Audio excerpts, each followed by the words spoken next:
Olá, animadores e animadoras do reino, tudo bem? Espero que sim. Lucas Estevam mais uma vez mostrando a graça de Deus, se misturando com o universo geek e tudo mais. Hoje me sinto privilegiado porque posso falar sobre um jogo que eu gosto muito, um jogo que marcou minha infância, que é Mortal Kombat, o qual ainda recebeu um conteúdo adicional nessa semana.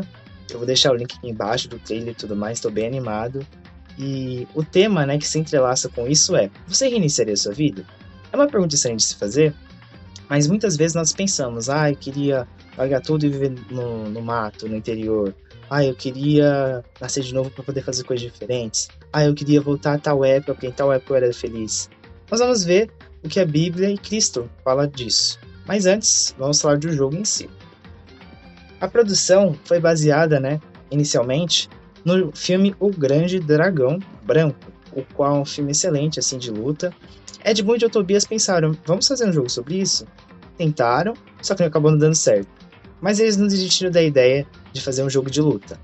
E aí que nasceu o nosso querido Mortal Kombat 1, de 92, o qual tinha limitação gráfica grande demais, era difícil fazer jogos naquela época, porém, eles inovaram muito, trazendo violência, muitas coisas, e o pessoal gastava o troco do pão, da compra do mercado no fliperama, e era aquela doideira. Eu vou apresentar os personagens rapidamente para vocês. Da esquerda para a direita, Johnny Cage, Kanan, Raiden, Liu Kang, que é o nosso protagonista, muito importante por sinal, Scorpion, Sub-Zero e Sonya Blade. Então aqui com pouquíssimos personagens, Mortal Kombat, há 30 anos atrás, começou a fazer história. E era muito, até hoje é muito especial, até hoje rolam torneios competitivos desse jogo, então para vocês verem a importância, né, que até hoje esse jogo tem. Explicando um pouquinho sobre a timeline, ou seja, a cronologia desse jogo, do Mortal Kombat 1 até o Mortal Kombat 4, nós temos a era do arcade, ou seja, a era do fliperama, que o pessoal ia lá nas lojas, né, nos barzinhos e tudo mais, jogar. Daqui para cá é uma história só. Continua na era 3D, ou seja, que começa a PlayStation 2, até aqui, ó, nesse terceiro jogo, que é o Mortal Kombat Armageddon. Mortal Kombat, o qual tem um apocalipse, né, todo mundo sai na briga e tal, para decidir quem vai reinar sobre o local. Nesse jogo, por sinal, tem o Motor Combat, que é o Mortal Kombat Kart, né? Um jogo que muitos jogaram e todos se lembram. E nessa época aqui, foi o final de Mortal Kombat. Era para ter acabado aí. Porém, né, graças a Deus, eu agradeço muito. Continuaram, né, com a ideia. Depois veio o Mortal Kombat versus o universo da DC, com esse jogo aqui de baixo, que é o Mortal Kombat contra o Batman, contra o Superman, o Coringa, a Mulher Maravilha, entre outros. E depois, a partir do Xbox 360 e do PlayStation 3, temos o Mortal Kombat 9, um clássico também de 2013, 2011 mais ou menos, o qual revolucionou total, um dos melhores jogos de luta até hoje, porque ele trouxe muita novidade, os gráficos eram excelentes para a época, mantinha a violência, né, que todos gostavam para desestressar nos jogos. E daqui até o 11 segue outra história, né, o reboot, ou seja, eles refizeram através do Mortal Kombat Armageddon, com viagem no tempo e tudo mais, uma nova história. Só que Mortal Kombat 11, Liu Kang novamente fala, não, tá bom. Acontecem eventos, dos quais não vou falar por spoiler, que ele decide refazer, né, graças ao poder que ele recebe lá na história, as eras, ou seja, remodelar o tempo, ter uma nova vida com os amigos dele, se distanciar dos inimigos, e é assim que nasce Mortal Kombat 11, jogo qual, né, estamos na atualidade. Olha o Kang aí, ele ficou super forte, tá com poder agora imenso, mas enfrenta problemas assim como a gente. Aqui são os personagens desse jogo, há mais, né, que são de DLC, ou seja, um conteúdo adicional, que não estão listados aqui. Porém, aqui houve algo muito especial, que muitos personagens antigos voltaram para a franquia. Então, acalorou o coração dos fãs, né? Eu, por exemplo, viúvos, né, de vários personagens que acabaram voltando. E também a adição de novos, né, que é sempre importante para a gente também não viver na mesmice, né? Aqui para Nintendo Switch, né? Esse jogo foi lançado para a nova geração, ou seja, Xbox, Series S e X, PlayStation 5 e Nintendo Switch, né, que é um console mais fraquinho. E eles tiveram pressa para lançar o jogo, então saiu nessa beleza aqui, né, parecendo um jogo de celular. Dolinho nos pergunta, você já pensou em reiniciar sua vida? Justamente o que eu falei no começo, né, quantas vezes a gente não quer largar tudo, né, e viver uma nova vida, mas não é bagunçado assim não, e nem pode. Vamos agora para uns pontos de encontro, né? Uns pontos de convergência. O que eu quero dizer com isso? Que nós, Liu Kang, Bíblia Sagrada, né, temos nisso tudo. Bom, Liu Kang buscava ter um novo começo, e a gente também busca isso, né? Muitas vezes a gente fica tão apavorado com coisas que aparecem ou com problemas, e com isso a gente também quer apagar o passado, né? A gente às vezes faz coisas erradas, ou coisas acontecem conosco que a gente não quer lembrar, quer esquecer, quer seguir de novo. A gente fala, não, não quero isso. Liu Kang fez o mesmo. E a gente faz isso por quê? Em busca de um futuro melhor. Só que na nossa força, assim como Liu Kang também errou, há incerteza. Mas nós podemos achar certeza nisso. Com isso, trago a história de Jesus e Nicodemos, um link para que possamos perceber o cuidado de Cristo através desse nosso sentimento. Vou ler um pouquinho com vocês enquanto também discuto sobre os versos.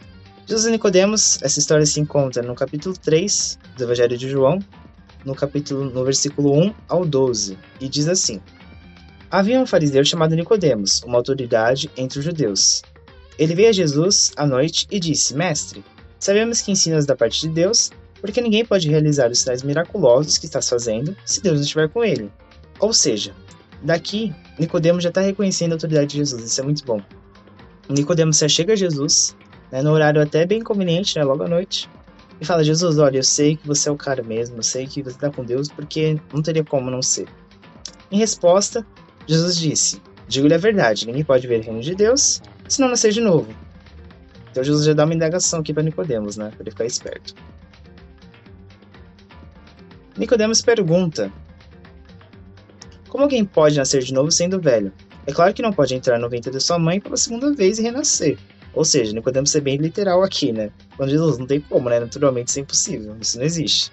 Porém, Jesus, com sua paz e com a sua sabedoria, responde: Digo-lhe a verdade, ninguém pode entrar no reino de Deus se não nascer da água e do Espírito.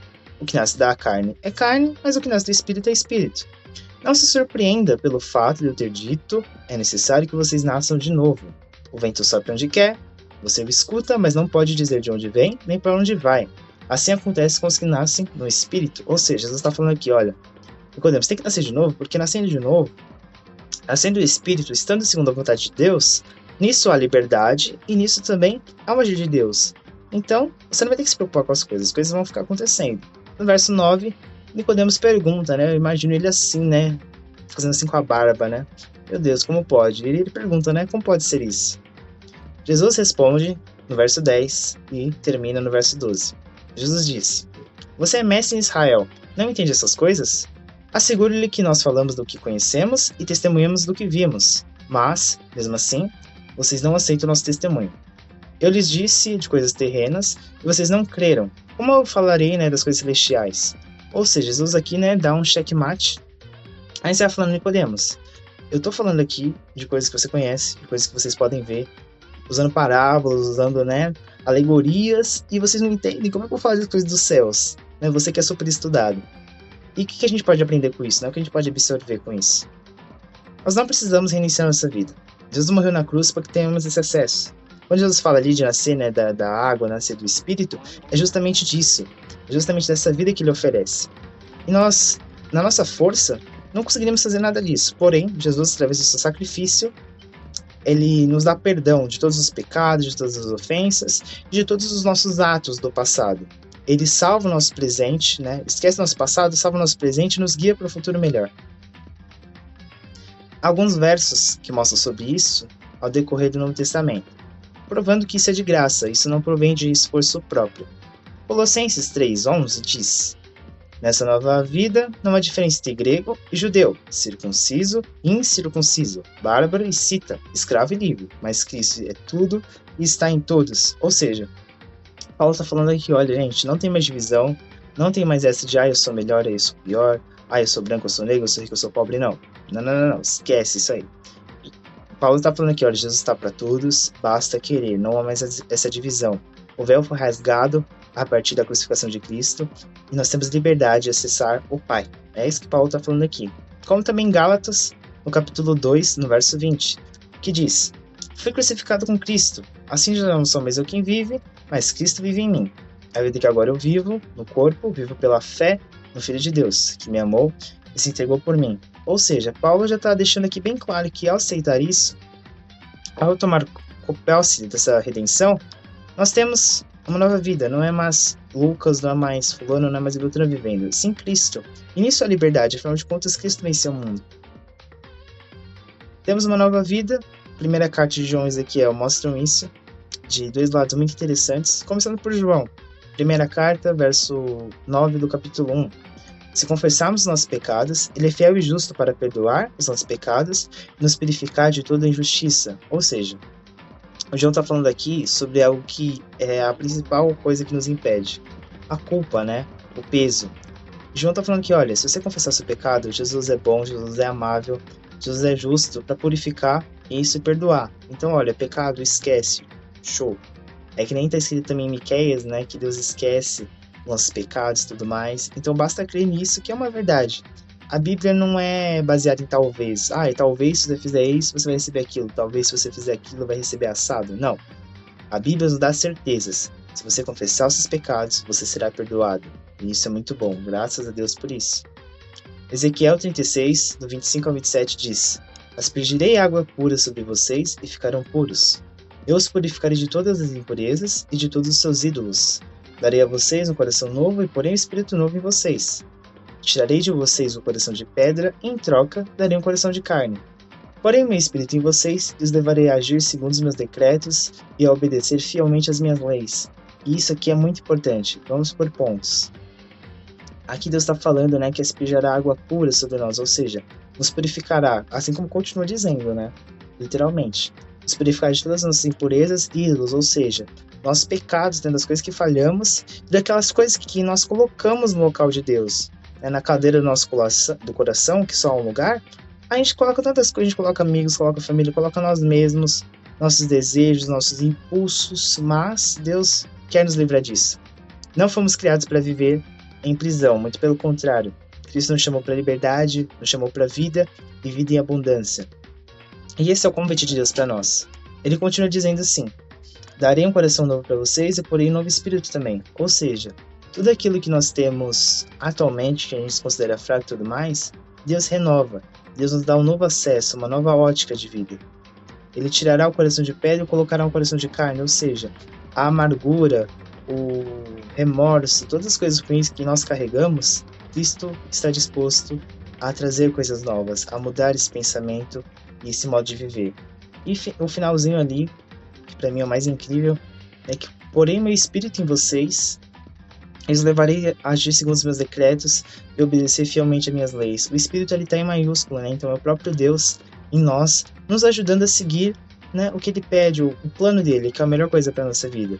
Muitas vezes nós pensamos que sabemos mais que Deus, isso é muito engraçado, porque a gente tem uma ótica natural, uma ótica temporal, e Deus que sabe o nosso passado, nosso presente e nosso futuro, conhece todas as rotas possíveis, conhece tudo de todos, mas nós teimamos em achar que nós sabemos mais. E a promessa de Deus aqui é mostrar que, não, calma, eu vou estar contigo, eu vou te ajudar a seguir o que a gente tem planejado e vai dar tudo certo. Isso é lindo demais. Saber, aliás, que isso é de graça. Continuando com os versos, poder da mudança. Isso aqui é muito legal, porque Efésios 4, 22 diz, a partir do 22, quanto à antiga maneira de viver, vocês foram ensinados a se despir do velho homem, que se corrompe por desejos enganosos, a serem renovados no modo de pensar e se revestir do novo homem, criado para ser semelhante a Deus em justiça, em santidade, provenientes da verdade, que é justamente o que eu acabei de falar. O que? Nós temos esse acesso à nova vida, através disso, nós somos renovados no modo de pensar, no modo de agir, no modo de sentir as coisas. E Deus está aqui para nos auxiliar isso é muito demais, muito demais. Afinal de contas, nós temos Deus, que conhece tudo, o Espírito Santo, que é nosso fiel amigo, que dentro de nós nos auxilia.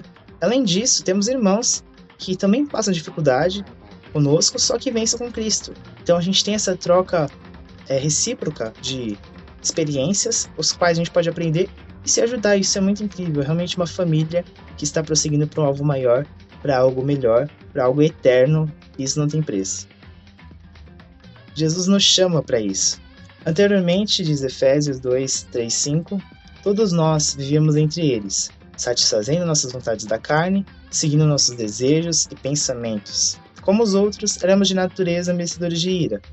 Todavia Deus, que é rico em misericórdia, pelo grande amor que nos amou, né, ele se deu, né, nos amou através de Cristo, ainda quando estávamos mortos pelas nossas transgressões, ele nos deu graça, né, ele nos salvou. Estou parafraseando, né?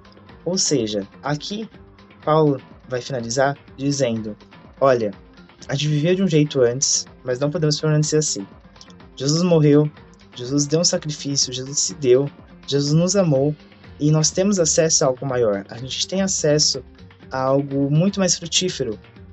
Não podemos viver da mesma maneira. Não podemos ser mais escravos das coisas que nos prendiam, porque nós somos chamados para liberdade. Perdão. Chega a ser irracional a gente viver numa vida de pecado, uma vida de erro, sabendo que é uma vida de liberdade, uma vida de bênçãos para nossa vida. E é esse convite que isso faz pra gente. Que assim como Liu Kang tentou fazer uma linha do tempo boa, infelizmente nunca deu certo.